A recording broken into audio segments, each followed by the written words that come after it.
अस्सलाम वालेकुम viewers, this is Ubaidur Rahman and you are on my and yours YouTube channel Lajawab Ubaid. अगर इस वक्त बात की जाए तो कोरोना ने दोबारा से जो है वो सर उठा लिया है। चाइनीज़ वहाँ पे कोरोना निकला था और चाइनीज़ पीपल जो हैं वो अब कोरोना को लेके चाइनीज़ मेडिसिन के ऊपर जो है वो बिल्कुल बिलीव नहीं कर रहे और वो मेडिकल स्टोर्स और अपने हॉस्पिटल्स में ये डिमांड कर रहे हैं कि भाई अगर हमें मेडिसिन चाहिए तो वो सिर्फ इंडियन मेड चाहिए। इंडियन फार्मेसी जो है, इंडियन फार्मा इंडस्ट्री है, उसकी बनाई हुई मेडिसिन हमें चाहिए। पाकिस्तान की पब्लिक के पास चलते हैं और पाकिस्तान की जनता को ये बताते हैं कि भाई यहाँ चाइनीज़ पब्लिक जो है, अपनी पब्लिक उनकी वहाँ पे चाइनीज़ मेडिसिन को प्रेफर नहीं कर रहे जबकि वो इंडियन मेडिसिन को प्रेफर कर रही है। तो यही चलते हैं पाकिस्तानी पब्लिक के पास और जानते हैं कि क्या राय रखते हैं इस बारे में। अस्सलाम वालेकुम। वालेकुम सलाम। सर आपका नाम? मेरा नाम शाहिद महमूद है। शाहिद महमूद साहब क्या करते हैं? मैं एज अ फार्मासिस्ट हूँ, लॉजन हॉस्पिटल में काम करता हूँ। एज अ फार्मासिस्ट मुझे अच्छा लगा एक फार्मासिस्ट से मिलके, क्योंकि मेरा आज जो टॉपिक है वो भी बेसिकली थोड़ा फार्मा इंडस्ट्री से ही रिलेटेड है। और सर अगर आपको पता हो इस चीज़ का तो कोविड जो है वो दोबारा से सर उठाने लग गया है और चाइना के अंदर रिपब्लिक ऑफ चाइना के अंदर अगर हम बात करें तो वहाँ पे कोविड ने फिर से अपनी तबाहकारियाँ जो हैं वो शुरू कर दी हैं। और बात करते चलें, अगर चाइनीज़ पीपल जो वहाँ के सिटीजन्स हैं वो उस मतलब तबाहकारी के दौरान अगर डिमांड कर रहे हैं तो वो इंडियन मेडिसिन को जो है वो प्रेफर कर रहे हैं अपने मेडिकल स्टोर्स पे, अपने हॉस्पिटल्स के अंदर। क्या वजह है कि इंडिया और चाइना इतने मतलब पाकिस्तान से भी ज़्यादा मैं समझता हूँ कि वो कट्टर दुश्मन, और वो वहाँ पे भी चाइनीज़ जो हैं वो इंडियन मेडिसिन को प्रेफर कर रहे हैं इतनी ख़तरनाक सिचुएशन में भी? इस वजह से आई थिंक सो जो कि वहाँ पे जो है इंडिया की जो है क्वालिटी जो है वो WHO प्री क्वालिफाइड्स हैं और जो उनके पैरामीटर्स हैं उनको मेंटेन कर रही है इंडिया। दैट्स वाई के जो पीपल्स ऑफ चाइना है वो इस पे ट्रस्ट भी ज़्यादा कर रहे हैं। और मुझे भी यही लग रहा है कि जो इंडिया की फार्मास्यूटिकल जो है वो ज़्यादा स्ट्रॉन्ग है और इसको एक हब भी कहा जाता है। मैं आपको एक और मज़े की बात बताता चलूँ कि पिछले क्वार्टर के अंदर शायद आपको इस चीज़ का पता हो कि पिछले क्वार्टर के अंदर इंडियन फार्मा इंडस्ट्री जो है उसको एक ऐसा बूम मिला है कि उसने पिछले क्वार्टर में 1000 करोड़ रुपए की जो मेडिसिन हैं वो उसने एक्सपोर्ट की हैं, दूसरी दुनिया को बेची हैं। ठीक है, वो इसका मुझे अभी इसकी ज़्यादा नॉलेज नहीं है वो क्यों की है, लेकिन मैं आपको बता रहा हूँ। हाँ, तो ये सिर्फ इसी क्वालिटी की वजह से की होगी क्योंकि इंडिया जो है ना, इंडिया वो एक हब समझा जाता है फार्मा का। वो तो IT हब भी है। तो नहीं इंडिया IT हब भी है। IT हब भी है, लेकिन फार्मा की स्पेशली ये पहले फार्मा की वजह से ही था। तो अभी जो है जैसा कि हम पाकिस्तान जो है ये अपना रॉ मटेरियल चाइना से मंगवा रहे होते हैं, हम इंडिया से कुछ हैं वो आ रहे हैं, इलीगल जैसे भी आ रहे हैं लेकिन आ रहे हैं। तो इंडिया जो दैट्स वाई कि चाइना जो है वो इसका ज़्यादा ट्रस्ट कर रहा है। तो अगर हम एज अ पाकिस्तानी बात करें तो हम कह रहे हैं कि हम चाइना से जो है उसको पाकिस्तान में इंपोर्ट करते हैं।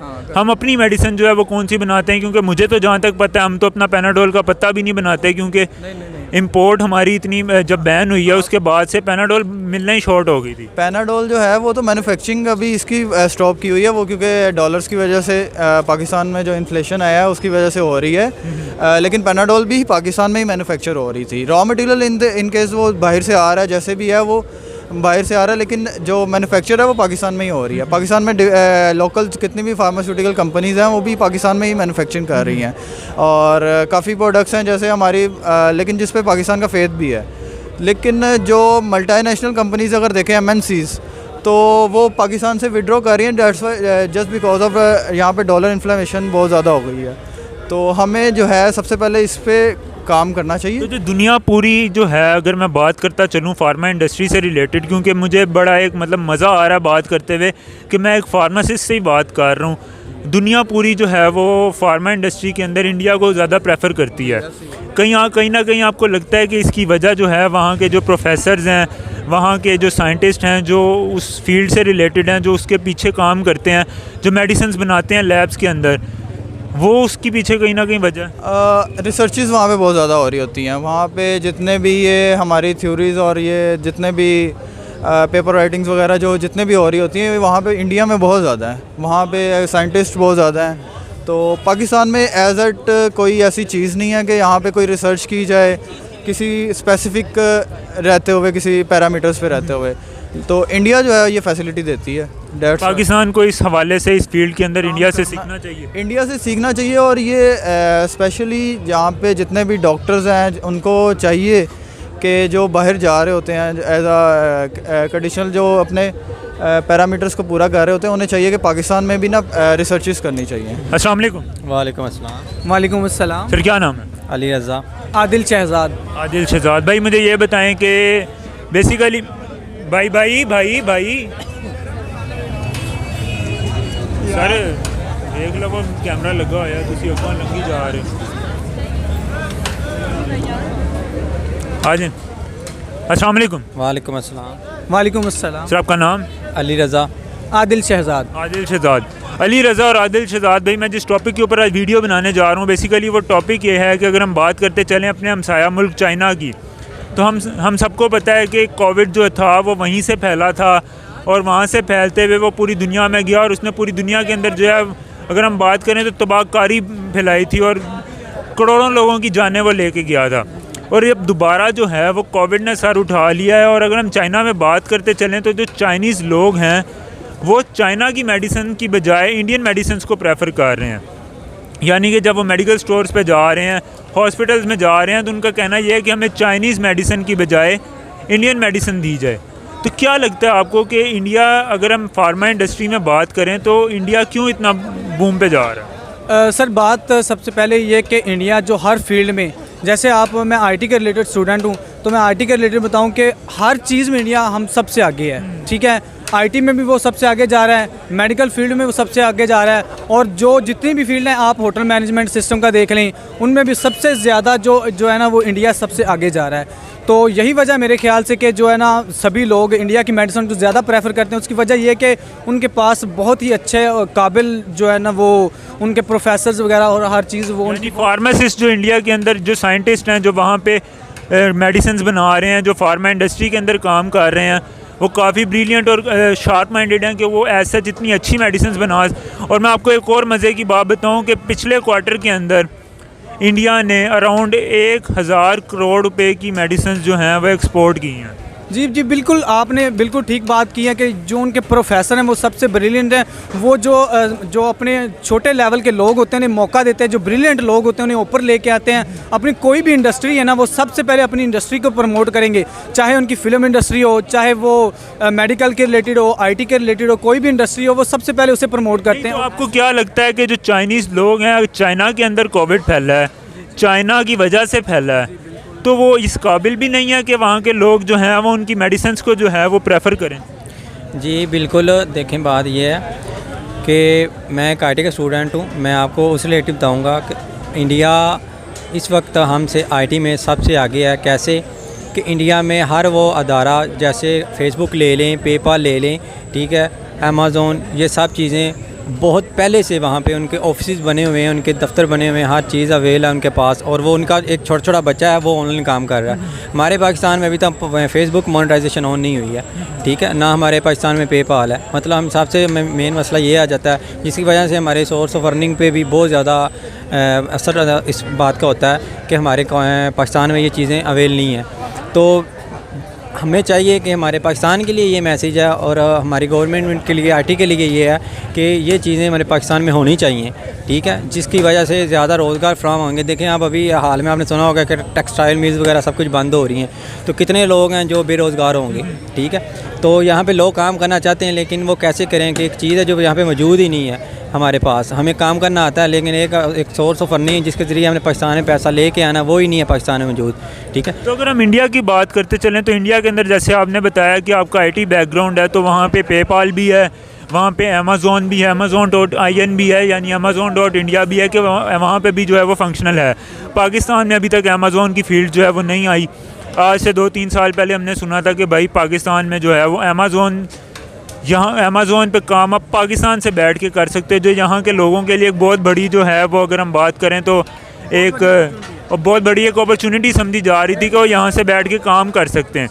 लेकिन अगर हम इंडिया की बात करें तो वहाँ पे तो वो फंक्शनल है, ऐसी बात है, बिल्कुल है कि इंडिया का आप देखेंगे छोटा से छोटा बच्चा भी है तो वो भी ना अर्निंग कर रहा है, अपने व्लॉग्स के ज़रिए कर रहा है, किसी टाइप से कर रहा है। तो लेकिन पाकिस्तान इस मामले में, आईटी के मामले में बहुत पीछे है। ठीक है, बस सुनने में ही आता है जब भी देखेंगे ये चीज़ पाकिस्तान में आ रही है, लेकिन वो नहीं लैग कहाँ पे कर रहे हैं?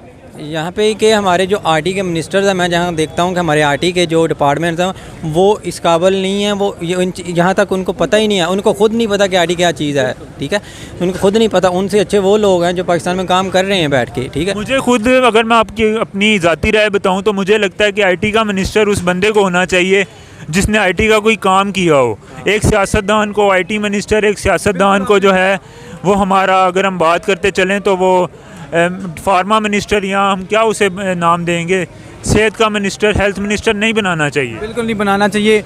यही बात आपने बिल्कुल ठीक की है। जो हमारा आईटी का जो मिनिस्टर होना चाहिए वो आईटी के फील्ड के रिलेटेड होना चाहिए, ना कि वो सियासतदान जो होते हैं वो जैसे मारूसी सियासत, आप समझते हैं कि सियासतदान का आगे बेटे आ जाते हैं, ऐसे चलता आ रहा है, लेकिन वो कुछ नहीं पढ़ते, कुछ नहीं उन्हें पता होता, तो वो आईटी के मिनिस्टर बन के बैठ जाते हैं। अगर हम इंडिया की बात करें तो इंडिया के अंदर जो उनके आईटी मिनिस्टर हैं, इंडिया के अंदर जो उनके हेल्थ मिनिस्टर हैं, ऑब्वियसली वो इतना काम ज़बरदस्त कर रहे हैं तो उनकी फार्मा इंडस्ट्री इतनी बूम पे जा रही है। वो टैलेंटेड लोग होते हैं, वो उनके अंदर सबसे जो बड़ी कैपेबिलिटी होती है ना, वो ये होती है कि वो टैलेंटेड होते हैं और वो यानी कि एक अपनी मुकम्मल तालीम पूरी करके आए हुए होते हैं। ये नहीं होता कि वो उन्होंने अपनी विरासत में जो है ना सियासत मिल गई और वो आके जी आईटी मिनिस्टर बन गए। पाकिस्तान और इंडिया का एक कंपैरिजन करें आईटी की फील्ड के अंदर, क्योंकि मैं आप लोगों से अगर किसी और फील्ड का पूछूंगा तो मेरा नहीं ख्याल कि आप लोगों को इतना ऐसा उसका नॉलेज होगा।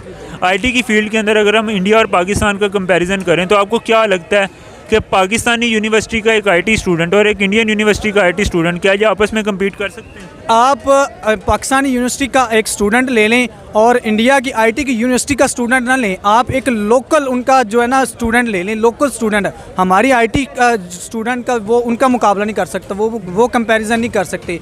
आप तो बात कर रहे हैं कि मिडिल बिल्कुल मिडिल बात कर रहा हूँ ना, मिडिल क्लास का जो उनका होता है ना स्टूडेंट, जो 10th क्लास का ले लें, जो अभी यूनिवर्सिटी तक नहीं गया, आप उसे ले लें, और हमारी यूनिवर्सिटी का जो टॉपर होता है उसे ले लें। इन दोनों का कंपैरिजन हम कर सकते हैं, उनके स्टूडेंट के साथ कंपैरिजन नहीं हो सकता। इसकी स्टूडेंट जो है वो तो फिर हमारे पीएचडी स्कॉलर्स को पीछे, हाँ बिल्कुल छोड़ रहे हैं। आप देखें, आप जो है तारीख पढ़ें, हर चीज़ पढ़ें, on the air her cheese record पड़ी हुई है, आप देखें वो छोड़ रहे हैं पीछे। उसकी सबसे बड़ी वजह ये है कि टैलेंट को हम आगे आने नहीं दे रहे, सबसे बड़ी वजह ये है। तो एज अ पाकिस्तानी जब मैं आपके सामने वर्ड इंडिया बोलता हूँ तो आप लोगों के जहन में पहला इंप्रेशन जो है इंडिया को लेके, क्या वो एक दुश्मन का, एक मतलब एक ऐसा दुश्मन जो कि हमारे साथ रहता है और अगर हम एक दूसरे को नज़र आ गए तो ऐसा हमसाया जो हमें अगर नज़र आ जाए तो हम उसको काट के रख दें, ऐसी कोई ज़हनियत है आप लोगों की?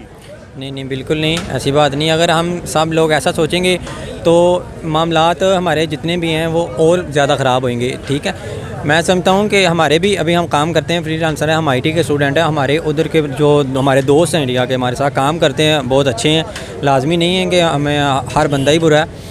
तो बात यह है कि अब आप देखें हमारे पाकिस्तान से हज़ारों के लाखों की तादाद में लोग बाहर जाके काम कर रहे हैं। यहाँ के एजुकेटेड लोग जितने भी हैं, वो जितने भी ज़्यादा हाई एजुकेटेड लोग देखें वो बाहर जाके बैठे हुए हैं। यहाँ ओवरसीज़ पाकिस्तान में बन जाते, क्यों बन जाते? पाकिस्तान में है ही नहीं कुछ, जॉब्स नहीं है। अभी देखें कि इधर जॉब बैन हो रही है, इधर हो रही है। ठीक है, तो आपको भी इस चीज़ का बेहतर पता है कि अगर ये सब चीज़ें आईटी के रिलेटेड जो बाकी कंट्रीज़ में अवेल, जो मैं कह रहा हूँ कि हमारे आईटी के रिलेटेड जो बाकी मतलब कंट्रीज़ हैं, जैसे उनमें हर चीज़ अवेल है, उनके ऑफिस वगैरह बने हुए हैं, अमेज़ॉन हो गया, उसके बाद फेसबुक हो गया ये, और हमारे अगर पाकिस्तान में ये सब चीज़ें अवेल हों जो यहाँ पे होनी चाहिए, और तो पाकिस्तान जो बाहर जा रहे हैं उनको बाहर जाने की ज़रूरत ना पड़े। ठीक है, ताकि वो भी पाकिस्तान में रह के अपना काम कर सकें और अपनी सोर्स ऑफ अर्निंग पैदा करें। इससे पाकिस्तान को भी फ़ायदा होगा और उसको भी। अगर मैं आप लोगों से ये कहूँ कि आप लोग एज आ पाकिस्तानी, जो हमारे व्यूवर्स हैं जो कैमरे के पीछे पाकिस्तानी हैं, इंडियंस हैं,